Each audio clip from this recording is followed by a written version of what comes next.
Good evening. Today is Monday, September 22nd. Happy first day of Fang. And I'm Keisha Rogers. You're joining us for the Promethean Action Strategic Overview for Monday night. And it is a time right now to really start thinking about a new direction that our nation is taking.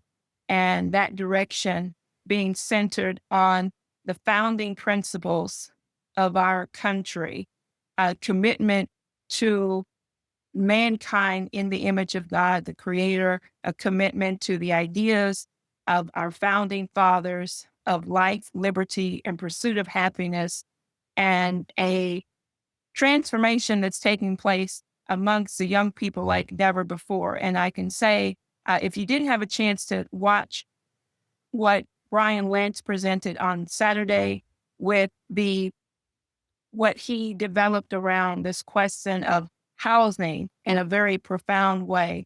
And as many know, we have seen the effects that came about if you didn't have a chance to watch it on and participate in the profound memorial service of Charlie Kirk after the tragic and horrific assassination of Charlie Kirk and what it did to bring about a uprising in a very profound way amongst the population, and the transformation that took place at that memorial service of people watching from there in the audience of over 80,000 people with President Trump, dignitaries, and everyone else participating to people, millions of people watching from all over the world. But I think what we're going to be discussing tonight, and we have a special guest on tonight that is filling in for Michael Steger, Bruce Director. Bruce is titling his message, President Trump's Peace Agenda Sends the Globalists into Rage. And it's going to really bring into perspective this question of what the role of the peacemaker is. And that is what President Trump is unleashing at this moment in our society. Peacemaker from the standpoint of the role of the United States in the economic development, as well as the idea of what this represents from the fundamental principle of the peacemakers are going to be called the true children of God. And this is not the role of the globalists. This is not the role of the financial imperial empire. This is the role of those who recognize the true qualities of human beings in the image of a creator that's going to bring about a uniting of society around something higher and something greater. So the young people are experiencing something that is truly remarkable right now, even in the midst of tragedy. And that is really having a reverberating effect on everyone throughout the world in a profound way. And we can discuss that because I know people will come in. Bruce will give his remarks and presentation, but I think we should open up the discussion for what the effect has been on this revival and transformation that's going on, that the focal point of it is the core principles at the foundation of our founding fathers, our nation, and the moral values of our society that's now truly being unleashed again. So I want to start with that. And if you have not gone to Promethean Action, visit and make sure you continue to support us, support financially, but also share what we are putting forth in terms of promoting President Trump's economic agenda and the revival of economic recovery in the country right now that's much needed. With that, let me just turn it over to Bruce. And okay, well, thank you very much, Keisha. In addition to it being the first day of fall. It's also the night, tonight begins the Jewish New Year of Rosh Hashanah. So I want to say Hashanah Tova to all our Jewish friends out there. And in the spirit of the memorial for Charlie Kirk yesterday, I think it's quite appropriate that we understand that, as Stephen Miller said in his speech, and was echoed by many of the other speakers there, that the battle we're involved in here, as some people presented it, quoting the Bible or the New Testament, that we fight against principalities and powers. And Miller made it very specific in terms of Western civilization is what we are defending here. And that, in, I guess, political terms, can also be translated to say we're fighting the idea against the empire, against the concept of empire. And today's world, that means the modern British Empire, and which does not mean the nations of the United Kingdom, but the British Empire, the financial, political, economic empire. Some people call it globalist, but to be more precise, we really have to call it, as LaRouche identified it, as the modern British Empire. And the idea of the nation state republic, of which the United States really was the first, and really to this day the only real functioning republic. It's been quite tenuous over the last 70 years, especially since Roosevelt died and the Churchill came over and pronounced the special relationship. But even during that period, you can see that it is actually strengthening. It's strengthening, and that strengthening, which of course Lyndon LaRouche was a major advocate and key prime mover of during the 70s, 80s, 90s, and early part of the 2000s, which really set the stage for what became the Trump movement and the MAGA movement, and Charlie and many others participated in that to bring the United States back to its rightful position as a leading republic. And that means not just America first for ourselves, but America first as the leading nation that will defeat the British Empire and enable the world, other countries of the world, to assert their own sovereignty and capabilities within their culture and political systems to become independent sovereign republics.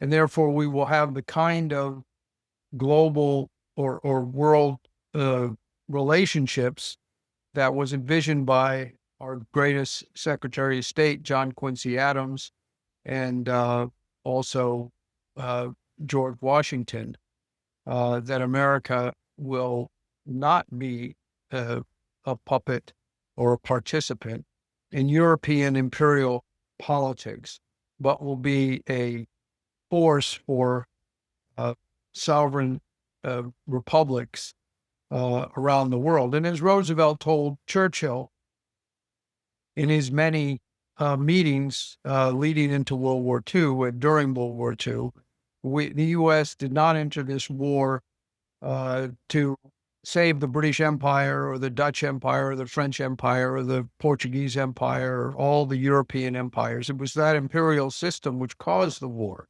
and caused World War I and caused all the other world wars and European wars, many of which we're still fighting today. But the U.S. was going to transform the world with the American methods. It will be the American century. And before the war ended, Roosevelt died, and for the last 70 years, that assertion never really took root until now, until the last, basically since Trump became president. It it poked out here and there. There were various efforts over the course of that period, the Kennedy administration or Reagan's effort to get the Strategic Defense Initiative underway. But it's always been hampered by two things. One is the what we today call forever wars, but regional wars, wars like the wars in Afghanistan, Iraq, and wars which the United States didn't participate in overtly, but got dragged into tangentially, and nevertheless became uh, ensnared in.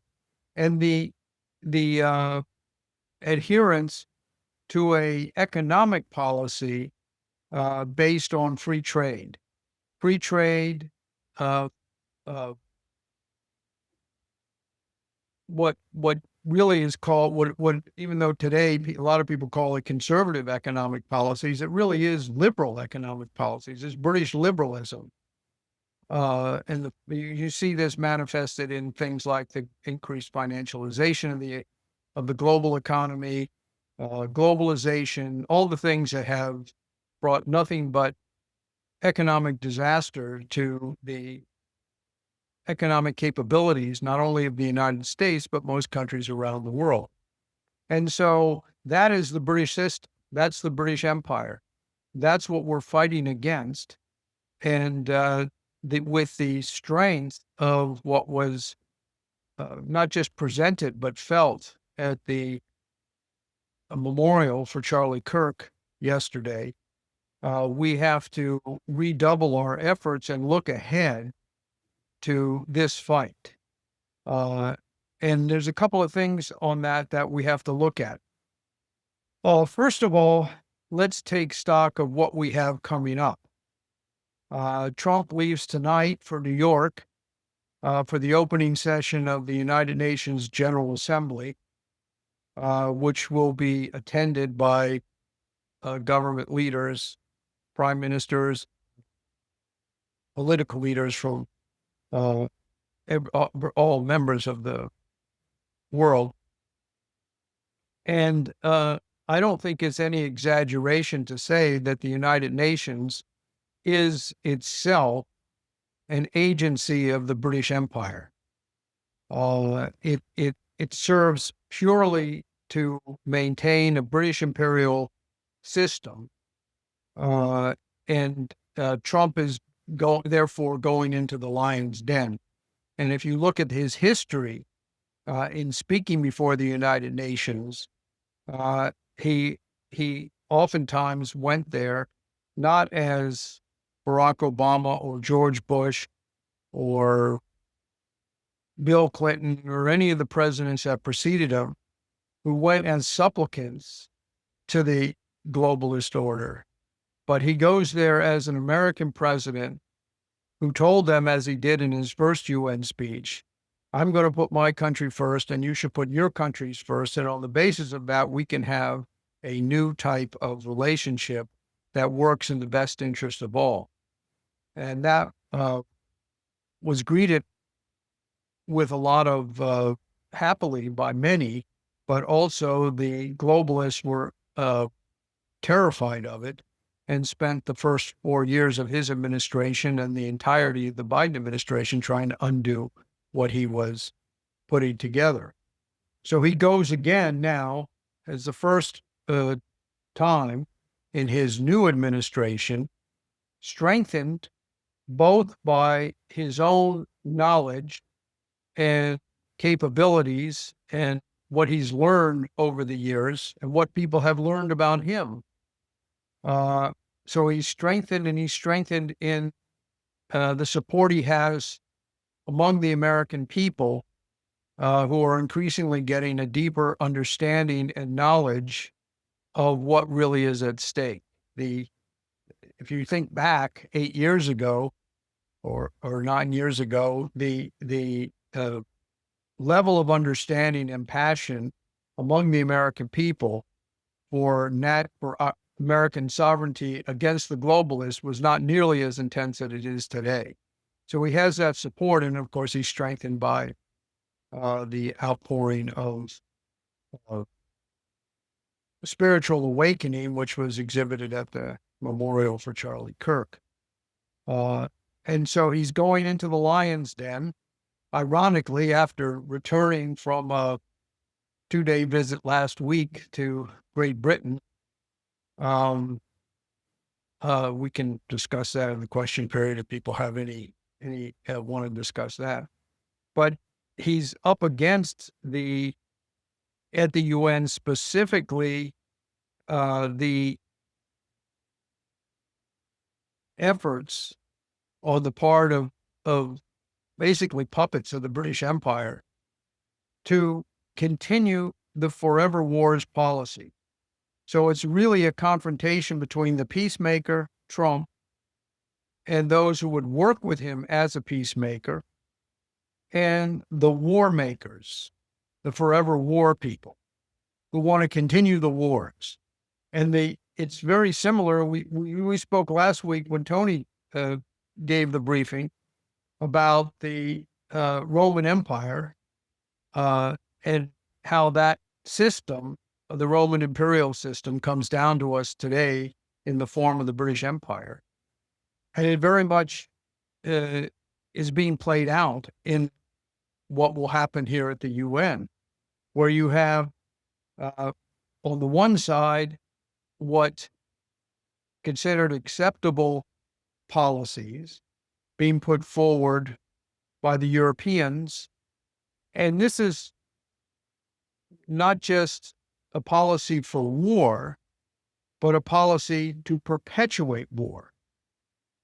And I think that's very important to understand, because the key thing about British imperial or Roman imperial or any imperial globalist system is that it's not what side you take in the war that's significant or that defines the policy. Political powers take sides that are against the simple formalities of their particular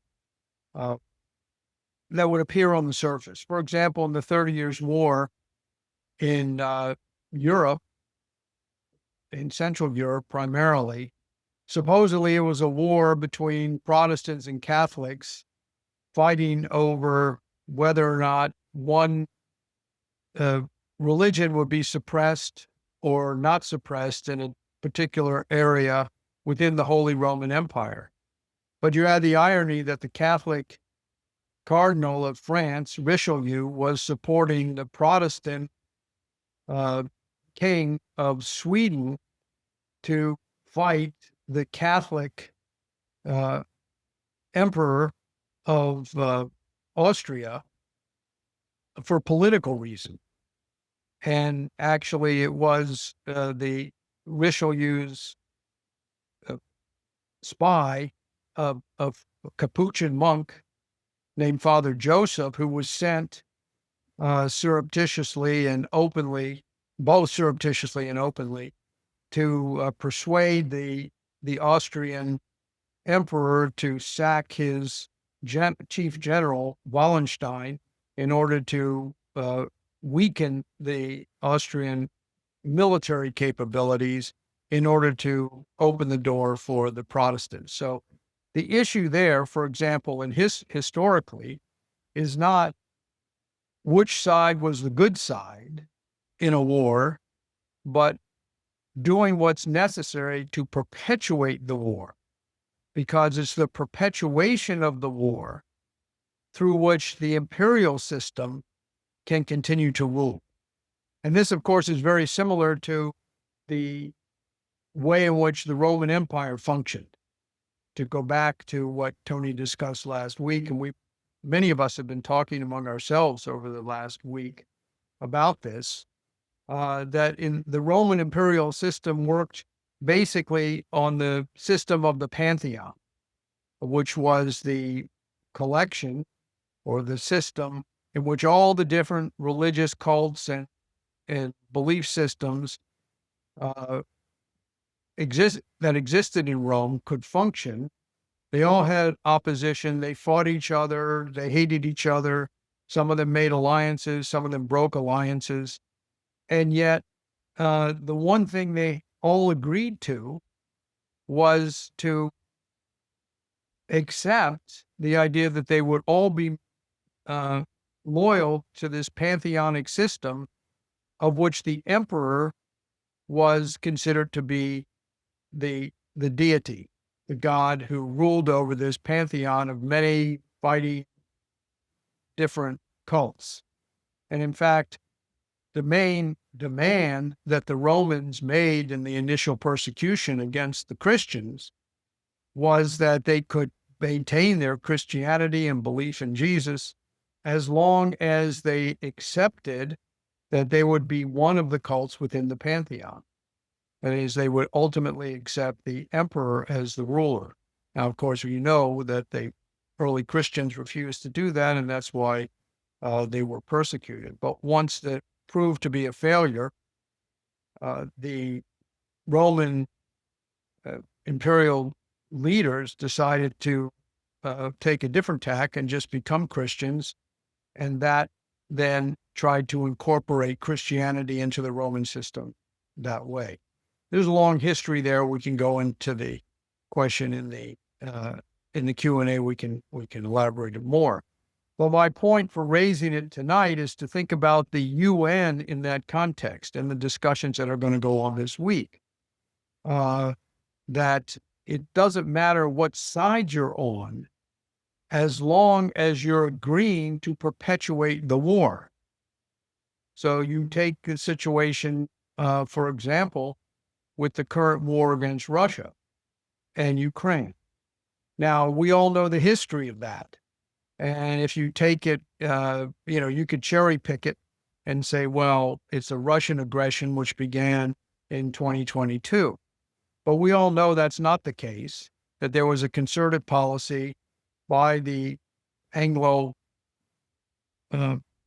the British establishment in collaboration with U.S. intelligence agencies and pro-British elements within the United States to launch a campaign going all the way from the collapse of the Soviet Union forward. Go into those details in the Q&A if you want to, but especially since 2014, to engineer a coup and to use Ukraine as a marcher lord against Russia, with the intention that that Russia could be broken up, destabilized, and eventually incorporated into or destroyed as what it is, which is a transcontinental economic and political power that it has always been. Now, this, of course, is not new, as I think we discussed in previous sessions, that the British have always had their designs on breaking apart Russia and have always hated Russia for similar reasons, but not quite the same as they have with the United States. And it also shows why the United States and Russia have, ever since before the U.S. actually came into existence as its own country, strong alliance and a strong common interest. Again, we can talk more about that in the Q&A. But so the British imperial policy is and has been keep that war going. There were many very viable prospects for preventing this war from happening, which is why Trump is 100% correct to say that there was no, this war wouldn't have happened had he been president. He's absolutely true. And in fact, all going all the way back to 2014, you had a process of negotiation between Russia and the Europeans called the Minsk Accords. There were a couple of rounds of this, Minsk I and Minsk II, which tried to set up a compromise by which a war could be prevented, involving certain concessions within Ukraine to the Russian-speaking minority in Ukraine and so forth. The details are quite extensive, but nevertheless, the war didn't have to happen. But the intention here was not to settle the war in Obama's term or Bush's term, but to create the war. And to every turn, when it was possible to settle the war, or prevent it from happening to actually inflame the situation. And of course, we saw this once both leading into the war, where there was absolutely no reason why it had to start. Uh, the Russians, President Putin made it very clear what the conditions were, what his demands were, what his concerns were. And the Biden administration not only refused to even discuss them, but very provocatively, deliberately said, we're not going to, we're going to oppose them. And so the Russians were left with no choice. I say no choice because I'm not sitting there in President Putin's seat, so I can't really say if they had another strategy might have worked. It seems to me from the outside that they didn't. But nevertheless, they made the decision that they had no choice, and so they began the special military operation. Shortly after that, there were peace negotiations in Istanbul, and the Ukrainians and the Russians agreed to a peace that would have worked. And yet, Boris Johnson, British Prime Minister at the time, went to Kiev and told Zelensky, "Hold out. Uh, you'll be able to keep fighting." And he did. It sabotaged the peace negotiations, and the war continued, and more people died. The issue there was to keep the war going. And that's precisely what's happening now. President Trump has taken many initiatives to try and settle this war. He met with Putin in Alaska.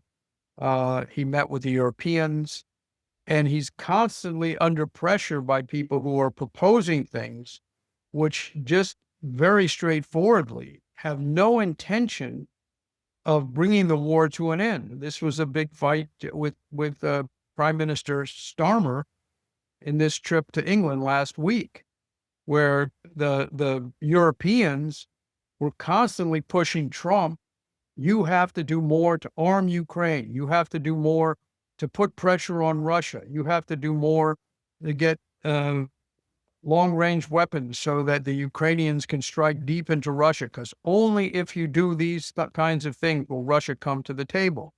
And it's obviously not, that's exactly the wrong thing to do. That's not going to bring Russia to the table. It's only going to inflame the war and make it more continue to go on. Well, that's what the British want. That's what the imperial system wants. Continue the war and letting that war continue. Hopefully there will be enough destruction that they can create the conditions by which in the future, sometime in the near future, they can continue on the road to try their dream to try and do the impossible, which is to and the wrong policy, to dismantle Russia and hopefully turn it into a series of competing vassal states in the British Empire. So the conflict here is not between Russia and Ukraine. The conflict here is between President Trump as the representative of the U.S. power as a sovereign, independent republic to stop war, and the British Empire, which is doing everything it can to inflame the war. And you see this anytime there's an opportunity to inflame it, they do it. The drones going into Poland, that was clearly a mistake. It was not an attack on Poland. And yet this was flamed up with the demand to put more pressure on Trump to join the European efforts to inflame the war. The same thing with this recent incursion or so-called incursion into Estonia, which the Estonians say was an incursion into their airspace, and the Russians say no, it was a routine flight from Russia to Kaliningrad. If you know the geography there, Kaliningrad is an area of Russia which is not contiguous with the rest of the Russian republic, and it's sort of in the middle of Poland and Lithuania and stuff. So, but they were flying in international waters, and they skirted a island that Estonia claims, and so that was blown up into be a violation of Estonian airspace. Since Estonia is NATO, people wanted to use it to inflame the war. So everything Trump's doing to try and stop wars is being fought by the Europeans, led by the British, to continue the war, to inflame it. And they always, they're very crafty because they always say, "Oh, President Trump, you're the leader, and we're so happy that you're working to stop this war, and everything you're doing is great." If you listen to Starmer's press conference with Trump in Britain, "You're doing everything great, and you're the leader, and we follow your leadership, and we thank you so much for all your efforts trying to bring peace. But unless you basically inflame the war, uh, you're not going to have peace." So they're doing everything they can to inflame the war. And of course, the ironic thing is that the Europeans, as typical with all these wars, World War I, World War II, all these European wars that we've gotten sucked into, they have no intention and no capability to do anything. They're just trying to goad the United States into being their marching lord. And Trump is the only president we've had really since the end of World War II that has the courage and the commitment to stand up to that. And that's why he's under so much pressure. I think the other area, which is a real intensity right now, of course, is the war in the Middle East, which in between Israel and Hamas, and also, but just generally in that region. And this, I think, causes the most passion among people, both in the United States and worldwide, uh, which, in my view, clouds their judgments, but not Trump's. Trump has very consistently wanted to bring peace to that region and tried to get the wars to stop. And every effort he's made in that direction has been stymied or sabotaged. The latest development is this performative recognition of the Palestinian state by France, Germany, no, not Germany, France, Britain, Portugal, I think, several other European countries. Now, this is just completely performative. I know it gets a lot of emotion up because people are rightly, and I am too, horrified at the conditions that the Palestinians in the West Bank and Gaza have been subjected to as a result of this war. And of course, the Israeli government deserves a tremendous amount of criticism for the way it's conducted itself in this. But the point is to bring the war to an end, not to pick sides here, but to bring it to an end, which has been Trump's policy all along, going back to his first administration with the Abraham Accords, and the very first foreign trip he made as president the second time, which was to Saudi Arabia, Qatar, and the UAE, which we've talked about quite extensively, which was a message of embassy of peace to bring this to an end. And yet, and it could be brought to an end very quickly, but people are taking sides. And by the Europeans, what does it mean to recognize the Palestinian state? They don't have any intention of doing anything in that regard. They accept no Palestinian refugees. They've given no money to help the people in Gaza or the West Bank. It's all performative. And as Secretary Rubio correctly warned, if you do this, it will just inflame the Israeli side, as it did. And so now you had a situation where they were trying to get to peace despite the Israeli actions of bombing Qatar, and despite Hamas's refusal to release all the hostages. And yet Trump was still working on it. There was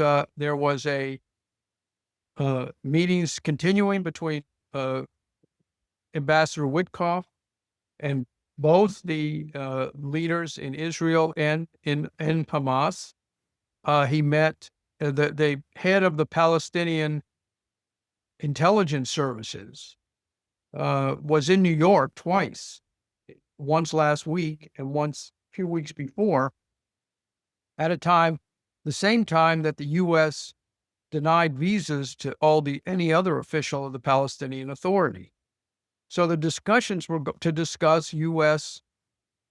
Palestinian collaboration on stopping terrorism to try and bring the war to an end. Every time you start to get some progress towards peace, you have a eruption of either Islamic terrorism or Jewish extremist settlers on the West Bank or something like that.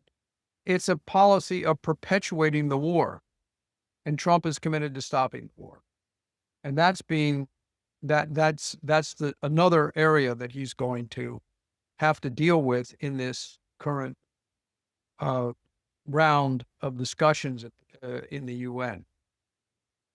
The second thing is, aside from ending the wars, is to rewrite and end the globalist policies and setting up trade relations of mutual benefit on a bilateral basis from country to country. And you see that this has been a very key element of Trump's policy uh, it, in his second administration. And he talks about all the deals he's done, which are really quite dramatic.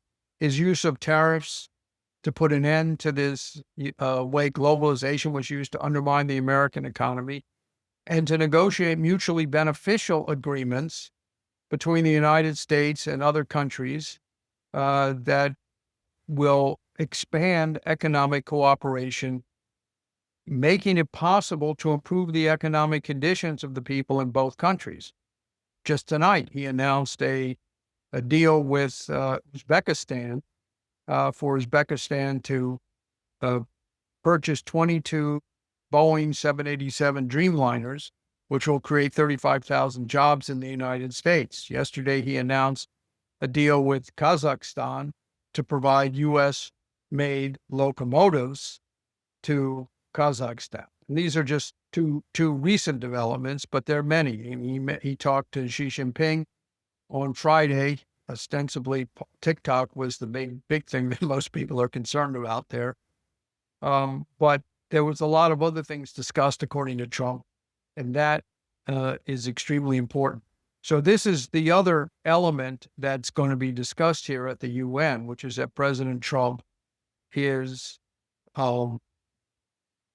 really working hard to break apart this World Trade Organization, free trade, globalist alliances, which have killed the United States economy and hurt the economies of every other country.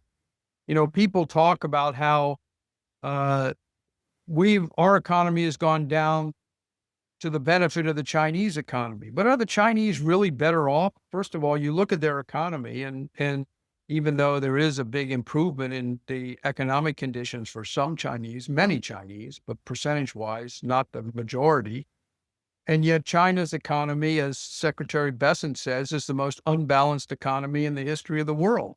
They're depending completely on finding markets to export things, and to get those markets, they have to export at prices that are below the cost of production. Dumping, in other words, they're dumping goods. First, they were dumping them on the United States. We stopped. We're trying to break free from that. They won't. They're trying to dump in Europe. The Europeans are breaking free from that, or refusing that, and they're dumping on countries in the third world, which doesn't really improve their conditions, and it puts China in a difficult situation. So it really hasn't, in the long run, benefited any country. And that system, which I'm not, as Trump says, we're not blaming on the Chinese, we're blaming on the people in Wall Street and London who created it, is come to an end.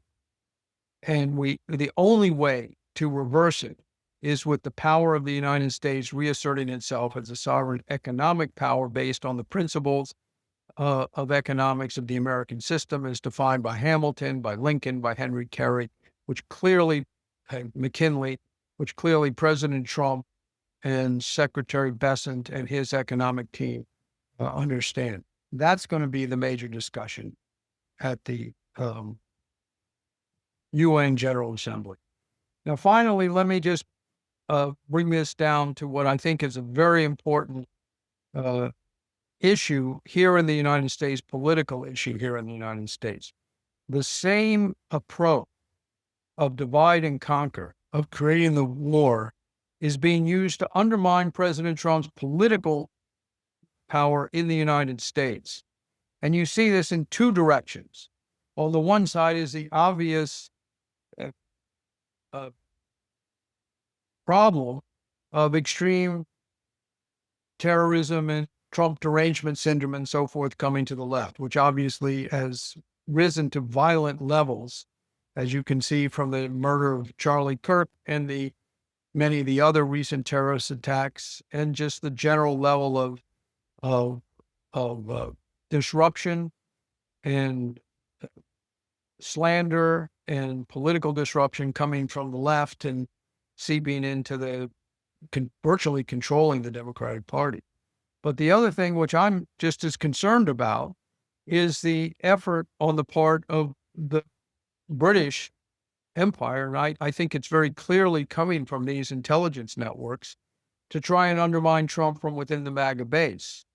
There's a lot of nervousness among the MAGA base, a lot of fear because of these attacks coming from the left and for other reasons that that are being played on.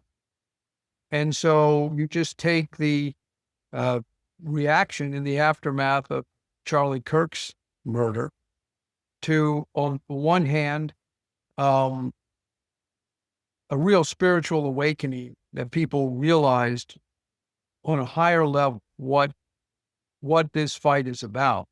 But at the same time, dragging people into the pit through stuff that's on the internet with all kinds of crazy theories about who killed, how it was done. Was there a second shooter? Was Israel behind it? Was this really a CIA thing? Are we being lied to here? And so on and so forth. You see the same thing around the Epstein business. Why has it been picked up by so enthusiastically by the Democrats who didn't give a hoot about the Epstein thing during Trump's first term, during Biden, during Obama? Nothing at all. Now, all of a sudden, this is the big issue for them. Why? Because they're trying to sow dissension and to create a sense of unease to attack President Trump. Now, I'm not saying that we should just not have any criticism of the Justice Department or Department of HHS or any of the Trump policies. That's fair game. Everybody's, we should have a big, rigorous, strong debate on that. But there is an attempt, and it's an active thing, to try and create a undermining of President Trump, especially going into the 2026 elections. Now, I think the unity out of the memorial service for Charlie Kirk goes a very long way to trying to help that and bring that together. I think most people saw the greeting of Elon Musk to Trump, and according to Benny Johnson, Elon Musk said to him backstage, "We have to stay united. I was proud to sit with my president." And I think there was a big show of unity there, and I think it's going to pull together. And Kash Patel, the director of the FBI, put out a long X post, which you can see on X if you follow his account, saying that the FBI is looking into all the theories that people are raising, the angle of the shooter, all the various conspiracy theories that are coming out there, and investigating them, and pledges to track them all down. So they're very much aware that this has to be carried out in a rigorous way. And I think that for myself, and I urge everybody on this call, to be patient, to be level-headed. I'm not saying don't question and don't raise questions, but to realize that the thing the oligarchy and the British Empire fears the most is a revived United States with a powerful leader who's capable of defending it and pushing through these policies. And that means we have to defend Trump. And that's basically what I have to say today.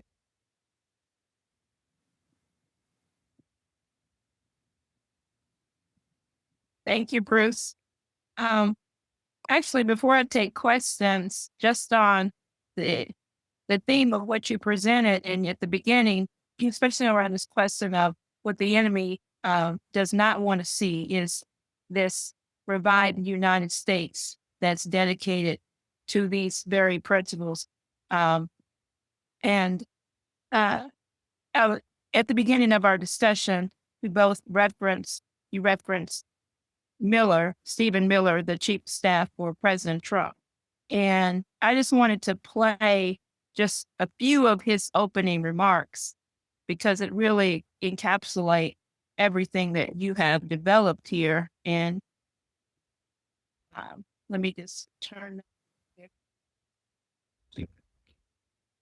Wait, you can hear it.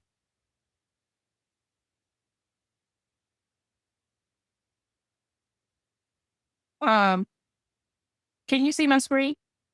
I can see you. You can see me. Hold on one second. I can see you next to me. But Okay. I Oh, don't. sorry. Hold on one second here. I know I did. Mhm.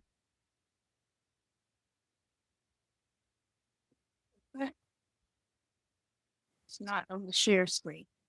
Yes, okay. Oh, now I see something happening. Okay, here we go.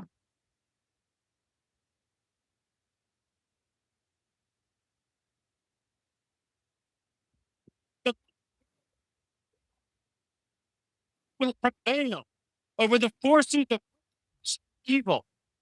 They cannot they have a way. They cannot conceive of learn. They have a race in all of them. Oh, sorry. Because we stand for what is good, what is virtuous, what is noble. And to those trying to incite violence against us, those trying to foment hatred against us, what do you have? You have nothing. You are nothing. You are wickedness. You are jealousy. You are hatred. You are nothing. You build nothing. You produce nothing. You create nothing. We are the ones to build. We are the ones to create. The ones to.